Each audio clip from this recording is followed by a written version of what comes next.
Okay, what's up, everybody? It's Guy. I'm trying something new today. I'm starting a podcast with my buddy Josh. Hello, everybody. I hope you're doing well. And yeah, we're just going to be talking about comic book stuff. Not comic books themselves, but more the media outside of comic books that we watch, like television and TV. And we're going to talk about some of the stuff. Yeah. Films, some of the stuff that... video games, some of the stuff that, we enjoy consuming. And we talk passionately about yes. Whether we agree upon things or not, I think yes. It's because we fall in love with these characters. Some of it I hate. Some of it truly does. Some of the stuff we're about to talk about today I despise. But all seriousness, we the reason why I think we discussed about this is because we love these characters. Yes, no, we love it. For me, I think it's one of the greatest characters that the 20th century has ever superheroes, created. The superheroes, more importantly, or more specific to say. Yeah, I'm not into any of that indie comic stuff. I know nothing about it. I saw American Splendor once. Other than that, I really know nothing. I think the only, like outside the bubble, just due to its popularity, The Boys, I read. Yeah, we watched, I watched. Season 1. I watched the show. The comic was terrible. Oh, the comic is so edgy. Oh my god. It's so bad. It's so crazy. I can't believe they did a half of the stuff. But Invincible, I could say, as it become more mainstream. But I think we largely consume DC Comics and Marvel Comics. DC and Marvel. So what we should start with the first thing we wanted to talk about. Yes. Which was Batman Cape Crusader. That just came out. Came out the season week. 2. Yeah. And I think we have conflicting opinions. Very conflicting. Very conflicting opinions on this. Josh, did you like it? I don't know. I like 60% of it. I hated it. I fucking hated it. I don't think I've ever hated, the idea. I remember in 2020 DC Fandom, right? Yes. And they're saying to us, hey, you know how you've really wanted, a Batman animated TV show? But set in 1940s. For, the last, 10 years? Because the last one was, I think, Beware the Batman. It was. Because they did stop. They stopped it. For the DCEU. Yes. Oh, that's not why they stopped it. That's why they stopped Beware the Batman? I thought it was because it sucked. No, because they did a whole season. They did a whole season, but it didn't get the viewership. Wasn't good. Yeah, they had 26 episodes. Yeah, so this show, I remember they were Matt Reeves is attached. J.J. Abrams. J.J. Abrams, the least controversial person in fandom. J.J. Abrams just wants to be Steven Spielberg. That's all he wants. Because Steven Spielberg, in the 90s, helped produce Batman the Animated Series, and I feel like J.J. Abrams was Steven did it. Steven Spielberg did that? He helped get it made. Not a lot of people know that, but shit. because he had the Looney Tunes kids one made, but he wanted to create a really good animation department, I think, for Fox Kids or Universe, something, and he had a very heavy hand in helping get Batman the Animated Series made. I'm pretty sure. I'm pretty sure. I did not know anything about that. I think because Jeanette McCurdy, who was the producer of Batman the Animated Series, worked under him. Okay. And he was we need good cartoons for kids. Because I think he had kids, he had young kids at the time, and he wanted good shows for them. So anyway, J.J. Abrams, Matt Reeves, Bruce Timm, and then James Tucker, who I usually have a lot of respect for, with the exception of this project. And honestly, Bruce Timm's one of these guys where I feel like he gets way too much credit. Really? I feel like he gets too much credit. I feel like not enough credit goes to, in terms of Batman the Animated Series, Alan Burnett and Paul Dini. I understand. Those two guys. Yes. I feel like in terms of the writing, I think Bruce Timm did write my favorite episode of the series, though. Which Laughing Fish. I think he did write that. He did write incredible episodes. So, like, no, but, like, he's since kind of been past his prime a little bit. You know, he made that Harley Quinn movie that nobody liked. Oh my God! Thank you for. He made the Killing Joke movie. That's even worse. Everyone hated even more than the Harley Quinn movie. That was. I actually, I don't like. I wouldn't say hate, which. No, hate is appropriate. But for that movie, hate is applicable. Oh my God. Hate is very applicable. For Killing Joke, and especially the talent. Well, Killing Joke. The problem with Killing Joke. Well, actually, we'll talk about that in another episode. I know. But Cape Crusader. Yes. So back to that. I remember I was so excited. Yes. And I saw the trailer for the first season. I was so hyped. Great Mr. X. And the next thing I know. I watched the first episode and Batman's fighting Caitlyn Jenner, Jesus.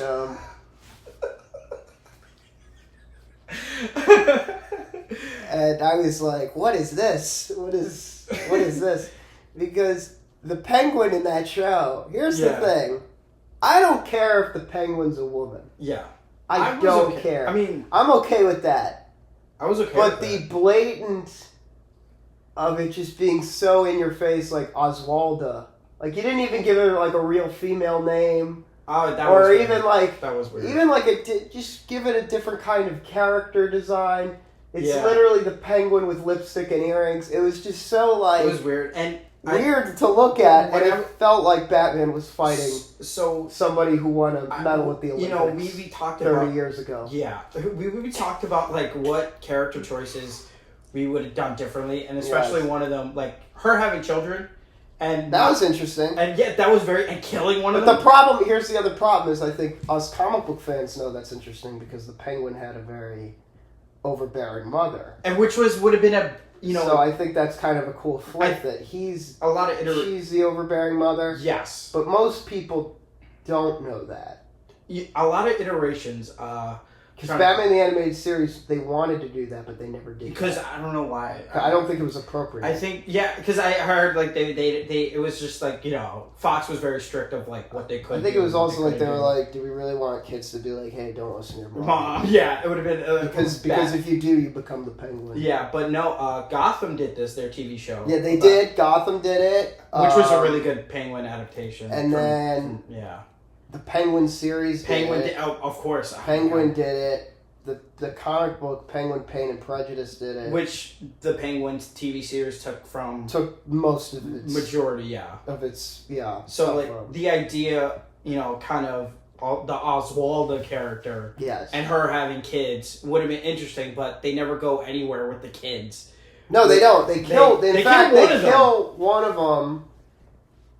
And it's supposed to be like, I think that was just to add edge. And yes. They're like, oh, look what we can do. We can kill children. Yeah, it definitely was. But like, I didn't. I liked Hamish Linklater. As Batman and as Bruce Wayne. There were some funny Bruce Wayne moments in that first episode. But then it just felt like it wasn't really a show about Batman. Like you kind of began to feel that immediately, and then the second episode was the Clayface episode, that was fantastic. That was fantastic. That was my. That's the best episode of the entire series. It's my top 3 because I obviously, as we're going to talk further, season 2 did have better episodes for me. Than compared to season 1, because I felt who's the producer? I'm so sorry. Was it James Tucker? James Tucker recently said in a Collider interview, when obviously season 2 came out afterwards, how he jokingly said in a jokingly manner how he can kill a lot of the rogues gallery, which that's a big problem. But Batman's so deep and has the deepest rogues gallery in comic book history. Which he does, is very true. But still, but you don't need to. I feel like you don't just need to kill for the necessary. Oh, I'm just gonna kill.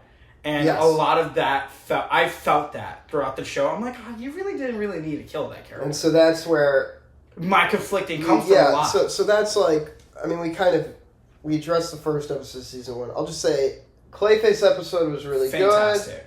Good. There were a few other episodes. Gentleman Ghost was okay. Firebug was That should have been Firefly. That was a miss. That was a miss. Was it Bob Kenny or Tom Kenny? Tom Kenny. And that was the other thing that threw me off. Tom Kenny had a fantastic. That was the other thing that threw me off about the show.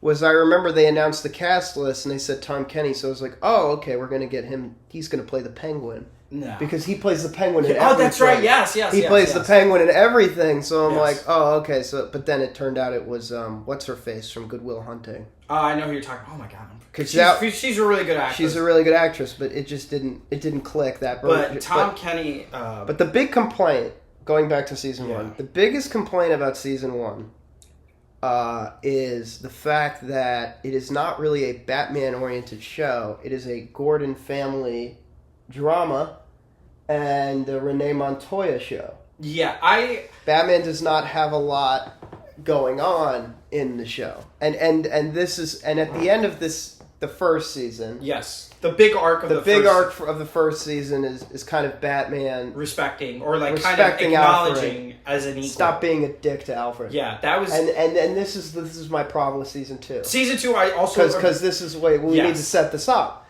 So at the end of the series, the whole the whole season, Batman calls Alfred Pennyworth. He just says Pennyworth, bitch. That's his whole thing. Yeah, and then he finally last episode. It's this very emotional. It's like the last 5 minutes. It's a very emotional. Well, it's not really You could tell they want it to be emotional. And Two-Face dies, which about a waste of a fucking Batman. Kind of frustrating. And by the way, and that Two-Face is awful. It's like one of the worst. It's not Two-Face. It's just a guy who's got like BPD and has like the scars weren't even that like bad. Yeah. It was not very good. And so they kill him. And at the end, Batman's talking to Alfred, and he's saying Pennyworth, and then he stops and he says Alfred. And he says Alfred, and we're all like yes. Thank God, because he was being a real dick to this guy, and this guy raised him, and he's calling him by his last name. Like, what an asshole! So like, and so you think, okay, season 2, they're gonna carry this Alfred, and they're gonna immediately they're like, hey, remember all the development we did in season 1 about making Batman a more warmer, like just more open, he feels more connected person to and more connected. Yeah, they're like, fuck that. He's not like, you know what? Army. He's Pennyworth again. Immediately. He doesn't call him Alfred until the last episode of season 2. And then in the first episode, you see Batman beating the shit out of a naked Rupert Thorne. Yeah, and or he he threatens. And they recasted Rupert Thorne too. They did. Yeah, he did. There was a different voice. Like I picked up on that because I liked the season 1 voice a little better. And then you also feel like the animation's not as crisp. Yeah, I mean the frame rate. It's deliberate. It's definitely deliberate because whenever they're actually it's called saving money. It's deliberate. But no, like from what James Tucker has said, that he said this in the recent interview. Like they wanted his Batman to feel like a one-man army, but nothing like you feel like he's crazed. And he's just more confined and knows like what he's doing, and he's on a mission. So that's why they did the Pennyworth. But they go back on it, and that's the problem. Exactly. Yes. So that's what made me frustrated. Because the end of this season feels like a repeat of the last because you're just like you did this plot. So the first, and then we get introduced in the first episode to Riddler. Because he goes and I see people like, and this is the thing. There's a lot of criticisms about this show. People and this is what's weird to me about the way people review this show. Yes. People either blindly love it. Yeah. And revere it and say it's the most brilliant thing ever made. Or people are so very right wing or racist. A hate boner. It's a hate boner. But it's a hate boner, but there's a politically right wing mentality about this show being like They're gender flipping. Who cares about that? I don't care. Gender or race flipping. That's not the problem with this show. The problem with this show is, and they should really stop. If you really don't like this show, it's the stories. It's the stories are very inconsistent, and the character. I don't care. Like honestly, like the Riddler's a great example of this, and I think he's maybe the biggest crime out of every character. Oh, he's definitely. You feel like he's the most him and Two-Face, and that's the thing. I'm not one of these people complaining that the Penguin's a woman, or that well, I'll complain about Mad Hatter in a minute because has nothing to do with the woman part of it. That's a completely different thing. They changed the whole. My issue is the fundamental part about the Riddler's character is clues, puzzles, and riddles. This guy, in the entire series, only tells one, and it's an offhanded remark about grenades, and it's not a clue for Batman. He only says like minimum 3 riddles. No, he only says one. No. He says another one. He says another one. He said when he was about like how they're questioning how he's killing off or leaving his thugs to be because he doesn't like them to be snitches, and so he rather kills them. So he's like, you know what you do? You plug it. So he shoots one of the henchmen. But they're like, ooh, he's riddled. The only thing they keep is his narcissism. Oh, that's great. And the they design, keep his narcissism. The design is fantastic. Is sleek. It's pretty good. But the only reason why they call him Riddler is because he riddles people with bullets. With bullets, which is so corny. It's so corny. Like, they were... I kind of imagine that these writers were like, dude, this fucking riddle shit is so corny. No, I think it's more challenging. But you know what would be cool? Is if you riddle people with bullets. And you're just like, oh my god. Like, this is awful. I think the most challenging aspect whenever you have like handling the Riddler, you have to make a riddle that you're like, fuck. And Dave Franco gets his second swing as the Riddler. Because he did it in Young Justice with a lisp. Now he has the Riddler with I did like his voice performance in this one. With a New York accent, which I did not mind that. That I didn't have an issue with. But like, yeah, it was... But the writing is... And they've also discussed how they kind of like regret killing him. So, but I remember I watched the trailer for this, and I see the way the Riddler's being portrayed. Very manic. The manic I liked. Yeah, it was like okay, but they were. It seemed like he was the head mobster, and I was like, and I remember thinking to myself, I might have even talked to you about this. I don't know how they're going to do the riddle thing. Yeah, if he's like this out there about look at me. But he's usually always out there. He's usually out there, but you know what I mean. Like, I know. Yeah, he's leaving. When you're a gangster, you want to be the paper trail in the shadows. Yeah, you want to. You really need to be kind of more stuck in the shadows, and I think it would have been more interesting if he took over the gang and he actually had riddles. He was just a and instead reinvented the warehouses and the desk or whatever. I can say what I want. It's not going to change it, but the issue I had was he didn't do any riddles. He didn't do any puzzles. No.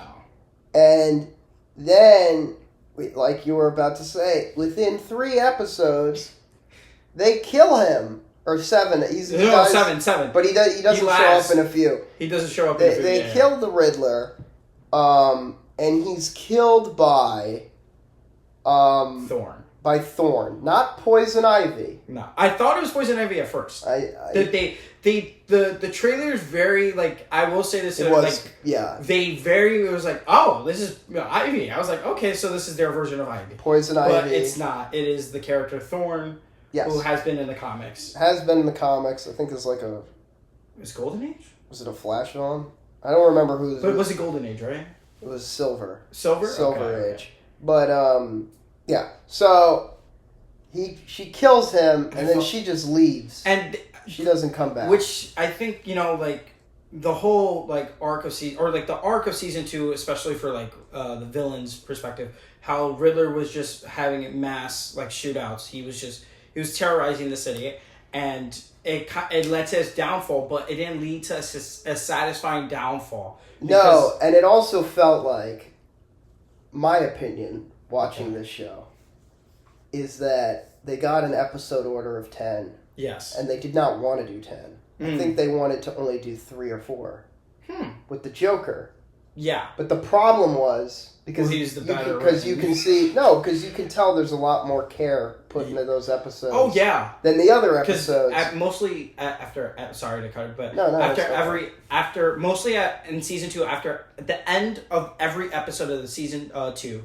There's a Joker They part. tease his plan throughout the series of like he's preparing his attack on Gotham. Yes. And they've done the attack on Gotham very well to traumatize the citizens to know like, oh, there is a change of the hierarchy of villains. Yes. But this does come at the expense of the Riddler. It's like Dwayne The Rock Johnson, the hierarchy. Oh God. Jesus. But the Riddler is like a fill-in guy. Yes. Which, by the way, and that's the other thing, is the Riddler is such a distinct character in the comics with the puzzles and everything. Yeah. You could have replaced this guy with Black Mask. I've told you about this. Or Carmine Falcone, or Great White Shark, or brought back Oswaldo. Or you could have used literally any... There's a lot of... they could have done Tiger Shark. They could have done... Yeah. They could have done... There's so many mobsters. There are so many monsters in Batman. Lore. Victor Zsasz? Yes. If they could do a Zsasz gangster kind of thing. And that would honestly make more sense for Zsasz's character than the Riddler's. Of like killing people. Yes, because they did that in Gotham when he was a mob hitman. Yeah. But, or even like, you know who else they could have done? Fucking Professor Pig, The Circus of Strange. Well, they actually talked about that. The character they might do in season 3. I wouldn't be surprised. But, yeah, I had a lot of issues with the Riddler, and then the other character, the next character that's introduced that I really had a big problem with was the Mad Hatter. And it's not because of the gender bend. It's because of the fact that this is another character that they've written to make them so replaceable. And so, like, the Mad Hatter is a very distinct character about being a control freak. But not just being a creepy person, like, and the key part, obviously, we as a lot of people who are listening to this. Mad Hatter is an Alice in Wonderland. Is an Alice in Wonderland character. They never even talk about that. And he's the Mad Hatter is obsessed with Alice. Yes, and they don't even address that. They've used the Hatter tagline to put on a talk show host. Yeah, they made her into like to make Oprah. Yeah, or like to make fuck. They did, or like what's that other one's Wendy Williams? Yeah, Wendy Williams. It's essentially Wendy Williams, but Live in Kelly. Yeah. And the other thing, and this is also weird, throughout the series, she changes races. Have you noticed this? No. Rewatch it. There's a moment. There's a moment when she's like very tan. And it's a lighter tan. Then she's completely white.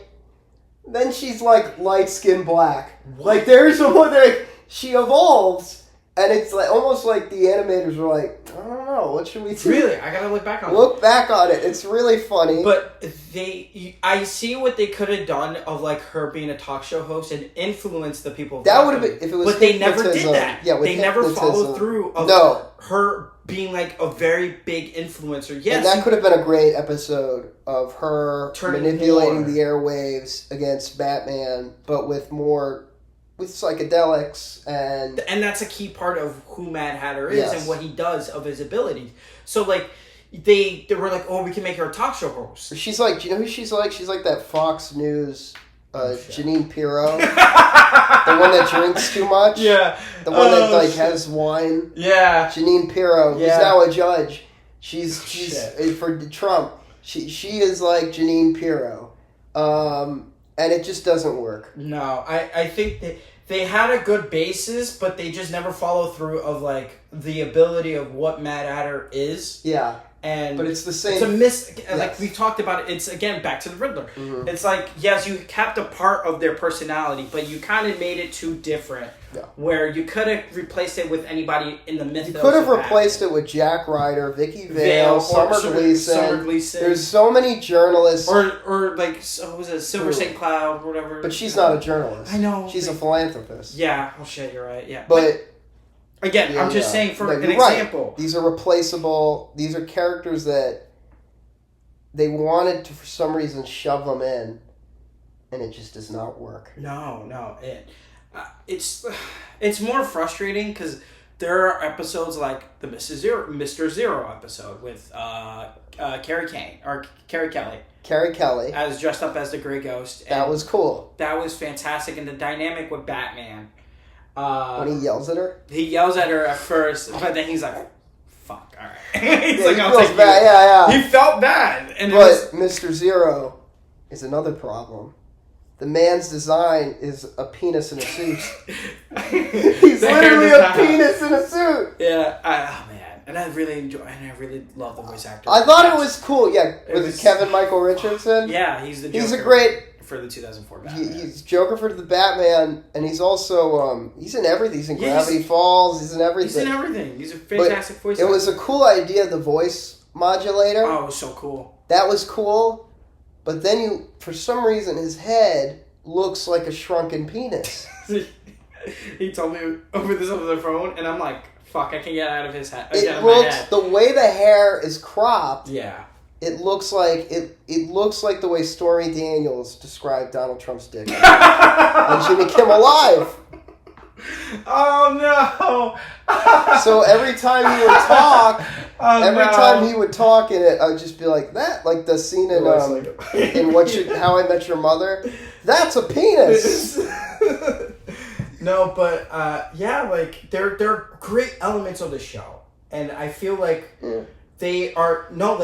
For me, I see that I'm okay. Like, you have to keep who the characters are intact. Yeah. You can change whatever you can to fit your settings and styles of what you want to do of your own versions of Batman. Yes. And I think that's why we fall in love with these characters, because we can do a lot of adaptations of our own interpretations of how we see the character. But you have to keep who they are necessary. Because you're just having a different character. So a lot of the time, I feel this frustration of like, dang it, like, like they killed this character. Yes. Or like, this person goes away, you'll never see them again. Yeah. And again, I love the talent involved with it, of the voice actors. I really do. Hamish has really, I felt like... He was good. Very good in season 2. And Ernie Hudson is Commissioner Gordon, which that was something I did like. He's my favorite. That was something I did like, was that they did they made the relationship between Batman and Gordon a little closer, but then they forgot about it. Yeah, they did go away about it. They forget. It just feels like they write, and then they forget what the continuity they're writing about.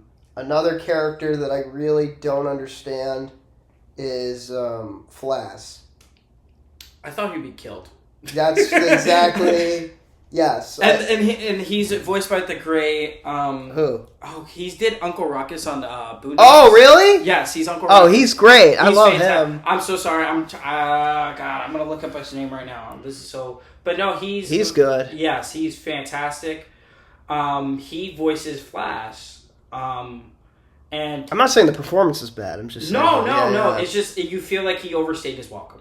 Yeah, I mean, it is a little confused. Like, it wasn't that he overstayed his welcome. Gary Anthony Williams. He's a genius, and he's very talented, and he's hilarious.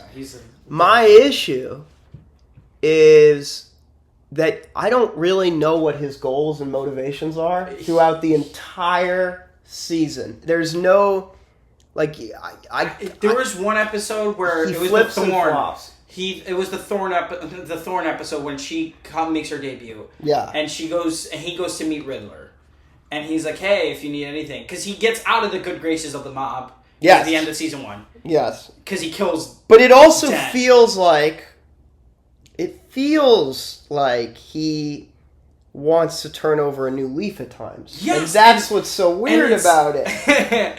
It's like, are you going to do the turn or you're not? And then they had in the first episode of the season 2, Bullock had you kind of, Flash was like, get the fuck away from me. Yes. And you kind of felt, they're going to turn Bullock better, of the more heroic self.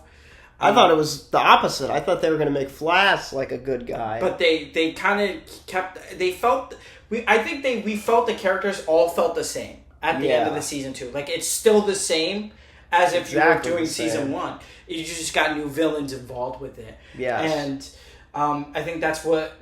Roxy Rocket was cool. I think Roxy Rocket was brilliant. That was cool. That really felt like an animated series That felt like an animated Like, they were like, oh, this feels animated series. That felt like that episode really felt animated Except the one thing that I did think was stupid. Which was the end when Batman's like, oh.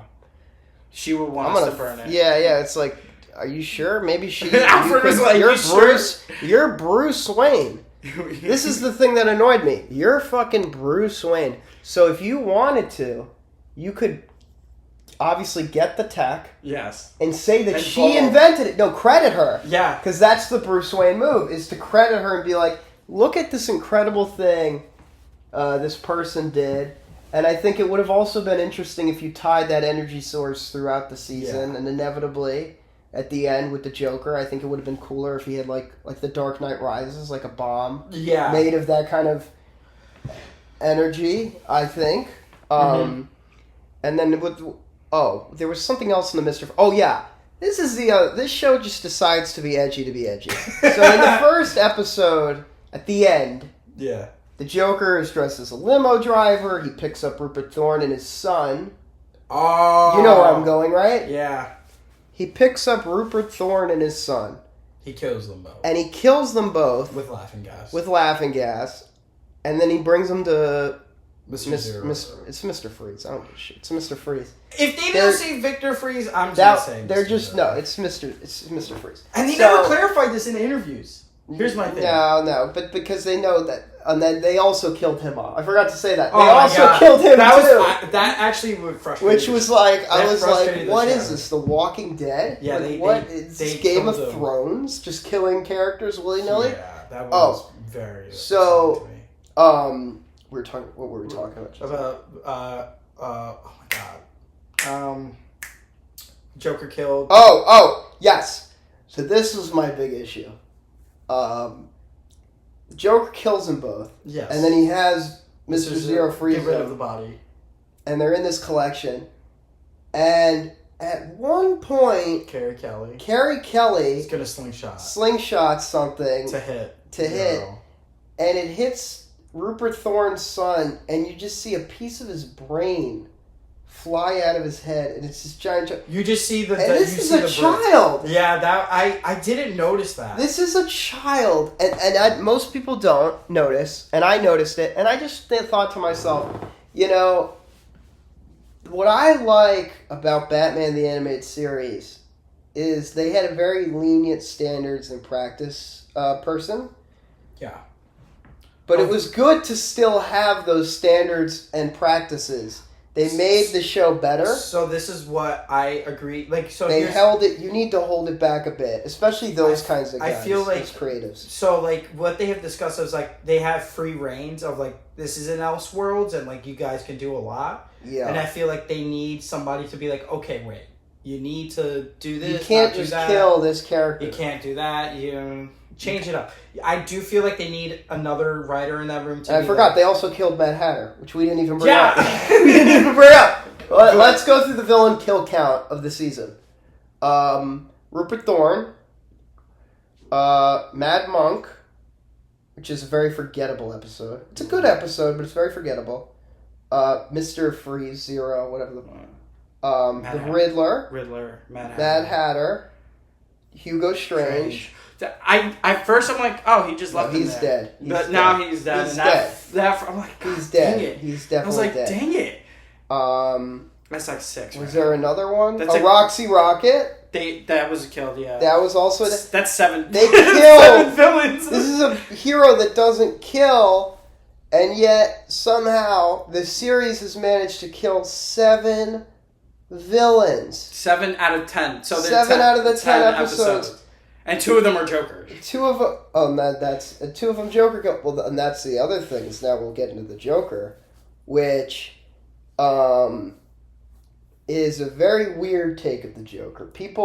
I've seen people really love this take. I've seen it more of the positive side more than the negative. I don't get it. I'm okay with it because I feel like. We did see. I definitely saw of our more manic. He's gonna become more of a lunatic because what? Oh yeah, the final battle with Batman. Oh well, wait, and then let's get into that. A hero that doesn't fucking kill, doesn't impale somebody through the chest. That was crazy. Well, it was a lower abdomen, but I was. Oh, come on! Man. I know. That's a kidney. I know. That's a kidney. No, that's a liver. Yes, I was very worried. I'm like, no, please, God. I was like, please don't tell me. But he jumps off the building, and you never. It's the classic. If there's no body, there's no body, no problem.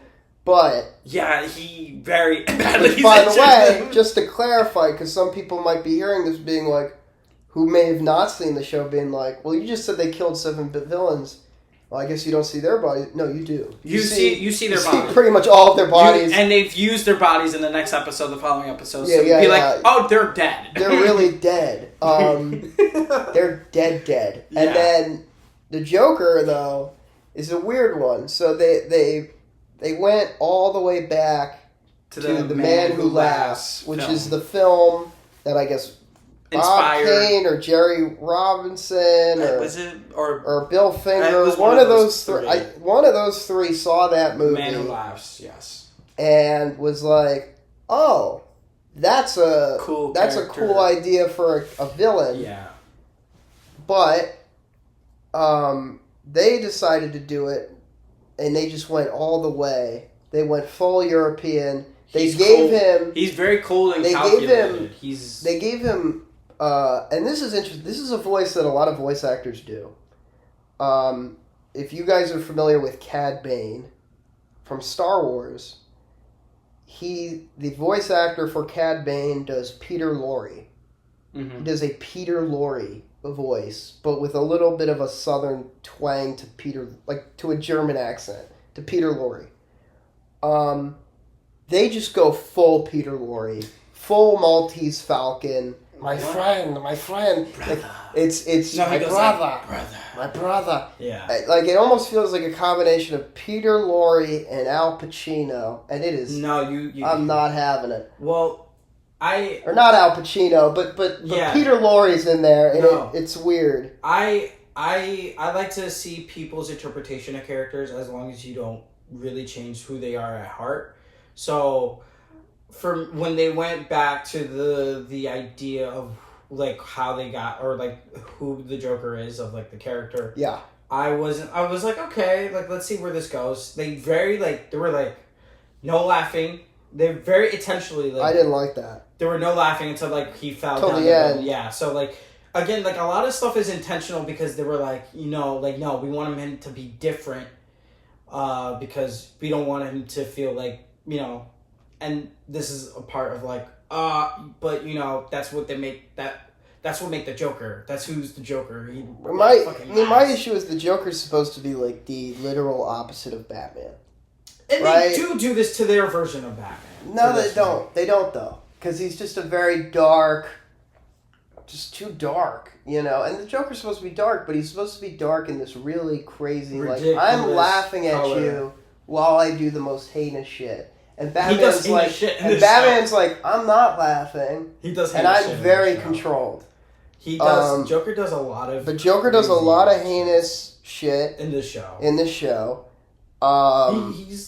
was like a one-man army.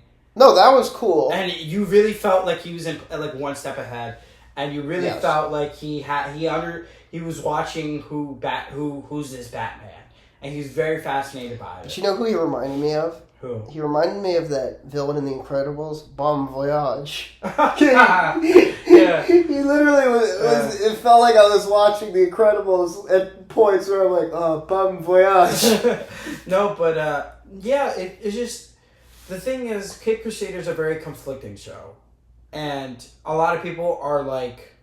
We have one extreme reaction compared to the other. Yeah. And there's like no down the middle. They both feel political, which is weird. Very weird. I'm okay with the show. Like, I think there's stuff that needs to be better and things that need to be redone. Yeah. In the writer's room, or like more of like a producer way of like, hey, let's not just kill these characters. Let's just not just kill villains. Because we can.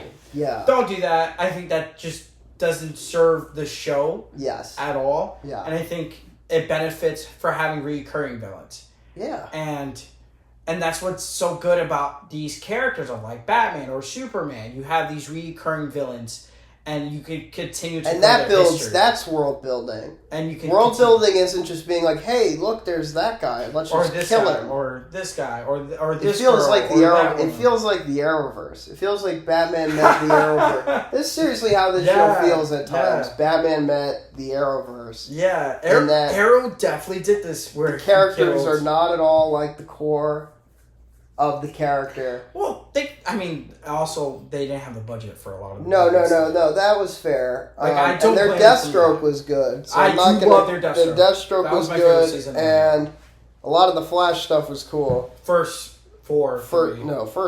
One. I wouldn't even give the other two the benefit of the doubt. Really? You don't like season 2? No. Really? No. It feels... It just isn't as good. Because what was cool about season 1 was it was very, like, the core, like, the ending, like, the reverse Flash fight, wasn't always in your face. Okay. But Zoom was in your face in every episode. But Reverse Flash, it was very subtle, and then it was gradual. And it was really cool. And you'd also deal with villains like Grodd, or Captain Cold, or Weather Wizard. Like, it was really cool, and the Trickster. It just showed the evolution of magnitude of what you're going to see. Of what you're about to hit face. And then all the other seasons were like, we're not going to do that. We're just going to do, this is the main villain. This is the focus of the whole season. We'll throw in a few villains here and there, but it's not as special. Because it really feels like they were like, no, these are B villains for the rest of the show. That. But I will say, I did like season 2 and how they handled them. There's a few good episodes of season 2. All right, but back to Cape Crusaders. Yes. But it was just that I feel like they need to pull back of like, we're just going to kill people just to kill. Yeah. And edgy to be edgy. There's no need for that. And it's because the show there are people who are so good or attached to it that have no reason to be. But you know what's weird? I don't think they watch it. I don't believe that Matt Reeves sat and watched it. I don't think he watches the full episode. I think he watches bits and pieces. I don't think he even read outlines. Because I feel like if that guy... And he's really good at writing Batman. But more Batman villains. He doesn't kill Batman villains. No, he kept Riddler. He killed one. Carmine Falcone. But it was more of like... That was symbolic, though, and that's what's supposed to happen at that stage. Carmine Falcone's supposed to die at that point in Batman's career. Because it's the changing of the guard. The changing of the guard. This, you just feel the killing. You're just killing. Boom, boom, boom, boom, boom. Yeah, I don't believe that a lot of these people that are producers on this really watch this. And I don't understand how people can say the show is brilliant. I wouldn't say it's brilliant. Because it keeps repeating the same thing. Yeah, I do like some of the episodes then again, but it's just more like you're stepping on your own foot. Oh, and then Harley Quinn came back. We didn't even get on that. Shit. The most boring version of Harley Quinn ever. Yeah, they wanted to change for her to just be of her just being a psychiatrist who uses the Harley Quinn character. And what a hypocrite, by the way. You know what I mean? Not happy. You were this is what annoys me. What I love about Harley Quinn is, yes, she is a psychiatrist, and but she's very there's this amazing tragic story that I feel like is so good. Why change it? It's perfection. It's like Mr. Freeze. No, yeah. It's like Mr. Freeze. When they redid it for they reworked his origins for the animated series. Don't change. And then they did this Mr. Zero thing with the penis head. But Harley is this amazing story that's so grounded in Batman the Animated Series, Mad Love is one of the most grounded episodes of anything. About manipulation. Because it's about Stockholm Syndrome, manipulation, a relationship abuse, and it's amazing. And it's so heartbreaking, that ending. Because you feel for her, and you feel like... When you see when you see that he got her a flower at the end, she's in prison because of him, and she says, "My angel."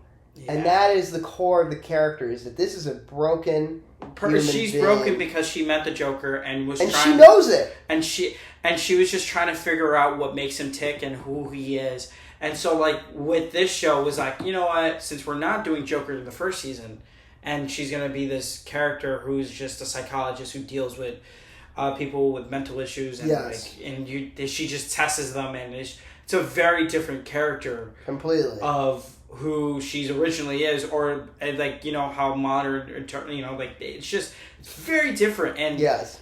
I don't think it just doesn't feel like Harley at times. It just feels like a character who, again... But that's, what we've been saying is that it just feels like a villain that could have been a different villain. Yeah. You could have done a different character. Hugo Strange could have been make a lot of sense. I think that would have been the perfect role, but again, they don't use him until like the only first episode. And then they kill him immediately in the first episode. And we haven't even gone over Scarecrow Jr. Oh yeah, which that is. I mean, he's not the worst. He's not the biggest miss in the. That was. That one kind of tracked a little more to the core of the character. Yeah, they were just like, okay, we won't change him. We won't change him, but. I think the design was not very. It was very lazy. These designs feel so lazy. It was just because that's what they wanted to feel. It's the same thing as Two-Face. Ooh, it's a black suit. Yeah, that's it. But as they have not confirmed season 3, or maybe, I don't think there will be season 3. I don't know. I would be stunned. If there. They've talked about like the regrets of killing Riddler.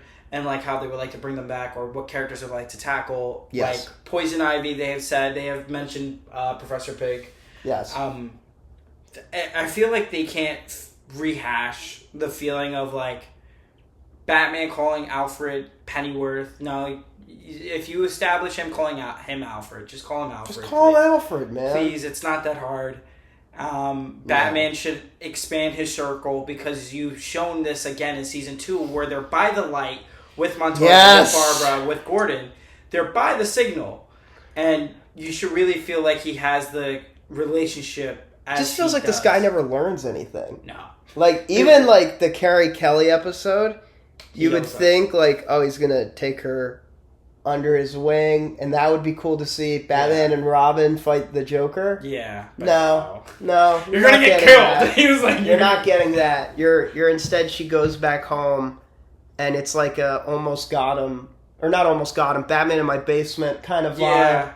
With Thorne being like, let me at him! It was definitely a wink towards the people who know the source material. Like, we're going to do it? Nah, we're not. We're not. It was definitely like pull under the rug. I don't like that. And don't tease us like that. That's not nice. It's not nice to fans. If you're going to do it, just do it. Don't be afraid. Yeah. And I think with this show, I think kind of represents is that you do need somebody to be like, that's too much. We're doing too much. And standards and practices. I'm not always I'm a comedian. I'm a stand-up comedian, okay? I usually hate... we didn't tell during the whole episode. No. I'm a stand-up. If they follow me on this, they know that. Yeah. I'm a stand-up. I am the biggest, anti-censorship guy ever. But when it comes to my superhero media... my superhero media... you need to hold back. You need to hold back a bit. You don't go all in sometimes. Sometimes it's not good. And I do believe that this is the worst version of the Riddler. This is the worst version of the Mad Hatter. This is worse than Batwoman even. This is the worst. It's not worse than Batwoman.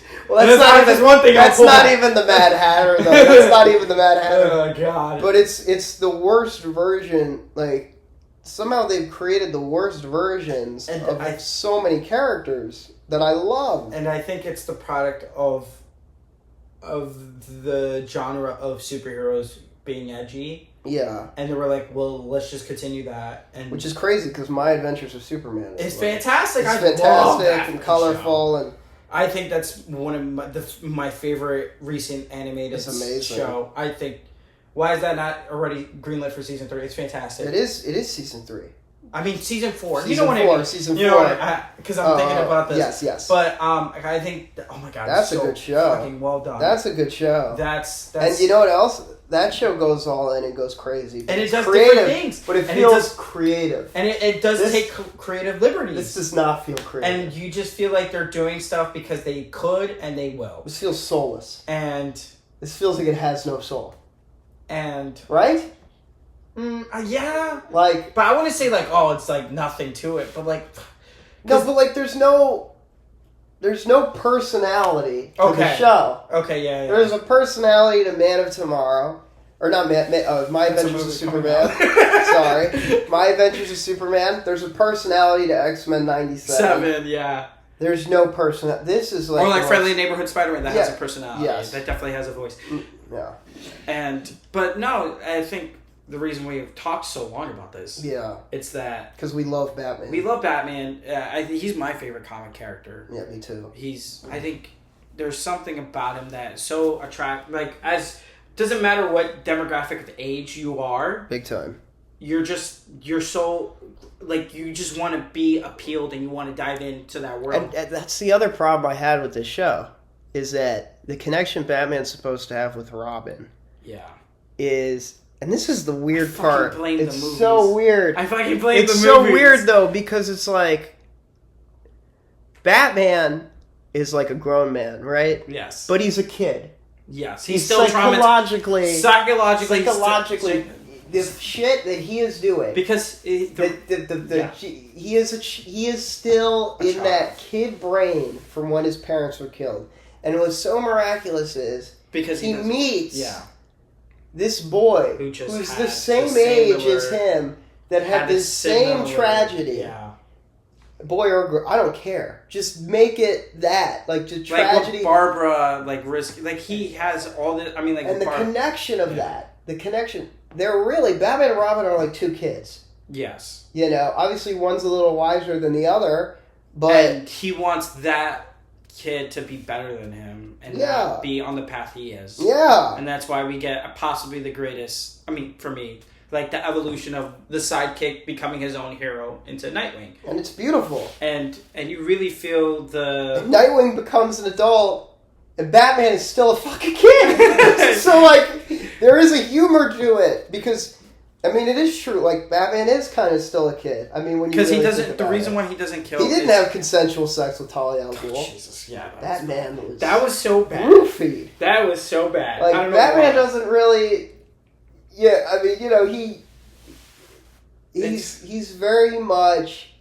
There's a reason why he has a no-kill rule. Is because he feels like... There's still that innocence. He still believes in the good of what... Yes. If he were to be in that alley as Batman to stop the person who murdered his parents. And that's a beautiful childlike innocence that he has. And the belief he has into, like, the criminally insane, like Harvey... Or Ivy or Harley from the anime, like you see that involved, or Victor Freeze, and that's what I think is so beautiful about this character and having that partnership with Robin of like, don't do what I did, don't fucking do that, and the weird live action or animation, I mean, more of live action. He is like it is the greatest I mean, I think that's why kids love it, adults love it. Yeah, There's this 8-year-old boy. He loses his parents. Swears to vet, but he has the greatest imagination of all time. Where he not only has the greatest imagination, he has the greatest intelligence, and he builds all these things. He creates all these gadgets. He's so overpowered and knows everything to better monks. He builds it. Yes, this is the kind of shit that a kid would think about doing. Yeah. And then he has a giant toy dinosaur in his cave and a playing card. Like, I look at Batman, that's the way I look at Batman, is there's got to be this innocence. And this Batman a certain warmth is to his at darkness. The point, which is a good point, in the first season, where he wants to reject that innocence, and he doesn't believe that innocence exists anymore. But what happens is, he meets Robin, and then he realizes that innocence is still there. And it's amazing, and it's the most beautiful story, and it's incredible. Why don't you do this in but live they action, don't, please? Stop skipping fucking Robin. Stop skipping Robin. But that's what's beautiful about it, and they don't do that, and they certainly do not do that in this. Because we met all the Robins in the last season, and they're all already orphans, and it just...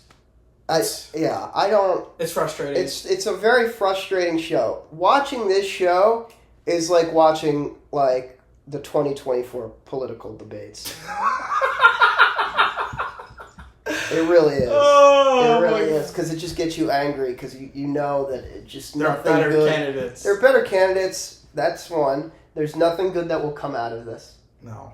And by the end of this, I will go to bed and I won't be able to sleep for half an hour because I'm pissed off.